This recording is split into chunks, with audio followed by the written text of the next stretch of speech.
এই যে গেটটা দেখছেন, এই গেটটা বাকি 10 জনের কাছে শুধু একটা গেট, একটা ফলক, কিন্তু আমার কাছে এটার মূল্য অনেক বেশি, অন্য কিছু। আমি বিশ্বদীপ মুখার্জি, আপনাদেরকে আজ একটা গল্প বলবো।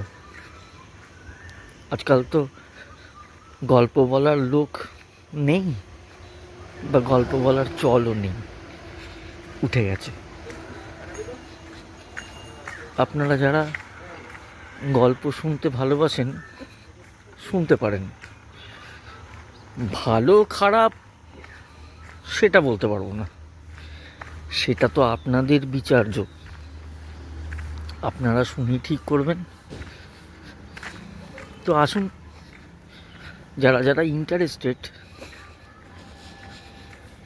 তারাই শুনুন, দেখুন কেমন লাগে। হয়তো ম্যানমেডে লাগতে পারে, হয়তো সাদা মাটা, কিন্তু এটা একটা জীবনের গল্প।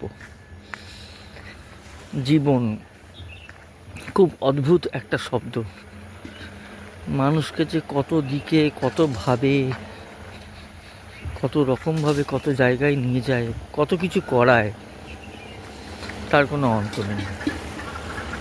জীবন এটা কোনো রোমান্টিক কাহিনী কিনা বলতে পারবো না, তবে শুধু এটুকু বলতে পারি, আজকে যার কথা বলবো সে ভালোবাসে গ্রাম বাংলা, সে ভালোবাসে আম গাছে সদ্য ঝুলে থাকা এরকম একটা আম দেখতে, প্রকৃতির কোলে হারিয়ে যেতে, উদাসীনভাবে অনেকক্ষণ ধরে নীল আকাশের দিকে তাকিয়ে থাকতে, আম গাছ, জাম গাছ, কি জানি এসবের মধ্যে সে কি খুঁজে বেড়ায়। আর ধুধু প্রান্ত দেখলে তো কথাই নেই, সে সেদিকে তাকিয়ে থাকে অপলক দৃষ্টিতে। যার কথা বলছি আপনাদের নিশ্চয়ই খুব জানতে ইচ্ছে করছে কে সে। না না, সেটা বলবো না, সেটা বললে গল্পের অমর্যাদা হবে। তবে যার কথা বলছি এটা জেনে রাখুন, তার সঙ্গে আমার প্রথম দেখা এইখানে, এই রাস্তায়।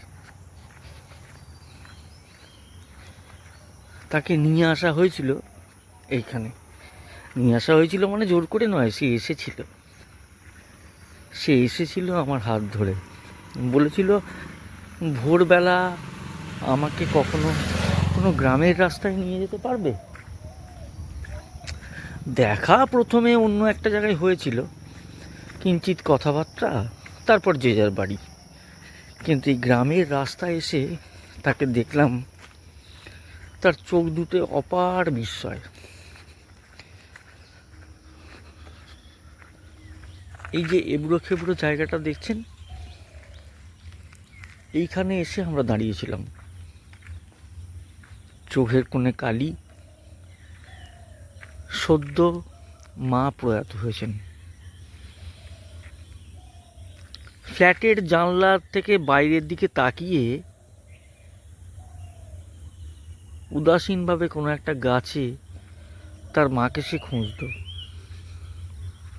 সদ্য প্রয়াত তো, সাংঘাতিক একটা মেন্টাল শক, মানসিক ধাক্কা আমরা যাকে বলি, সামলানো খুব কঠিন। এখানে এসে প্রথম দেখেছিলাম তাকে, চোখের কোণে কালি পড়া, রাতের পর রাত না ঘুমানোর যন্ত্রণা, কি একটা তাকে কুড়ে কুড়ে খেত, কাকে যেন সে খুঁজে বেড়াতো দিন রাত। তাই আমার হাত ধরার পর তাকে আমি আশ্বস্ত করতে পেরেছিলাম। সেই না ঘুমানো মানুষটার আস্তে আস্তে ঘুম আসতে শুরু করলো। আসলে আমাদের ক্ষমতা খুব সীমিত, আমরা টাকা পয়সা সোনা দানা এই সমস্ত দিয়ে তো মানুষকে খুব একটা কিছু সাহায্য বলুন, সহযোগিতা বলুন বা পাশে দাঁড়ানো বলুন, সেগুলো তো পারি না। কিন্তু মানুষ যখন একা হয়ে যায়, ভীষণ ভীষণ একা, তার আত্মীয় স্বজন, তার বন্ধুবান্ধব, তার পাড়া প্রতিবেশী এসবের থেকে যখন সে মানসিকভাবে আস্তে আস্তে দূরে চলে যেতে থাকে, সেই নিঃসঙ্গতার মুহূর্তে সে যদি সত্যি এরকম কাউকে পায় যে নির্ভরযোগ্য, যার নিখাদ বন্ধুত্বে কোনো খাদ নেই, কোনো চাওয়া পাওয়ার দাবি নেই, সেরকম বন্ধুত্ব ভীষণ ভীষণ বিরল। আমরা চেষ্টা করে হয়তো সেরকম বন্ধুত্ব হতে পারি, কিন্তু কি মজার কথা জানেন, এই অদ্ভুত চাওয়া পাওয়ার দুনিয়ায় আমরা সেটা হই না। আমরা শুধু হিসেবের খাতা নিয়ে বসে পড়ি, কি কি পেলাম, কি কি দিলাম। পৃথিবী বড়ই অদ্ভুত, কি জানি কি কি মনে রাখে আর কি কি মনে রাখে না। তো যাই হোক, যে যার কথা বলছিলাম সেখানেই ফিরে আসি।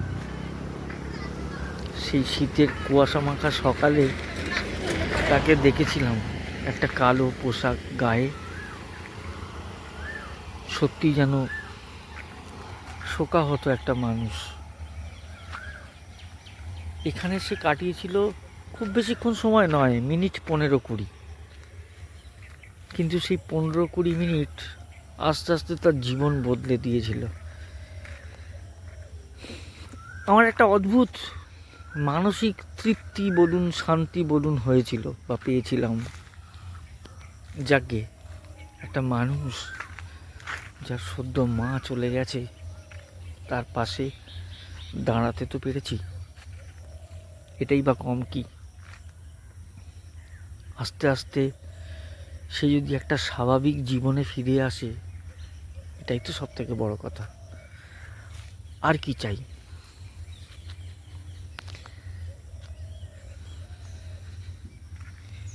এই সেই জায়গা, এই জায়গার মধ্যে বিশেষ কিছু নেই, আর 10টা রাস্তার মতো থেকেও খারাপ, অনেক ভাঙাচোরা, কিন্তু তবুও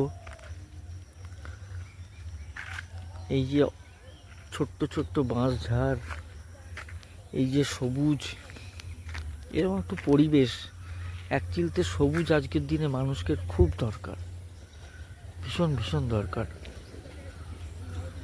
অনেক হারিয়ে যাওয়া জিনিস এই সবুজের মধ্যে ফিরে পাওয়া যায়। আমরা হয়তো বুঝি না বা বুঝবার চেষ্টা করি না, কিন্তু এর যে কি গুরুত্ব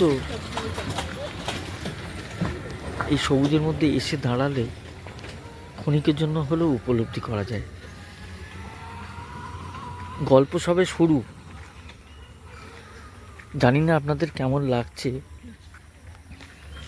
সঙ্গে থাকুন। এখন আপাতত এইটুকুই। আপনাদের মূল্যবান সময় দেওয়ার জন্য অনেক অনেক ধন্যবাদ। সবাই খুব ভালো থাকবেন, খুব হাসি খুশি থাকবেন, সবাইকে ভালো রাখবেন আর নিজেরা ভালো থাকবেন। ধন্যবাদ।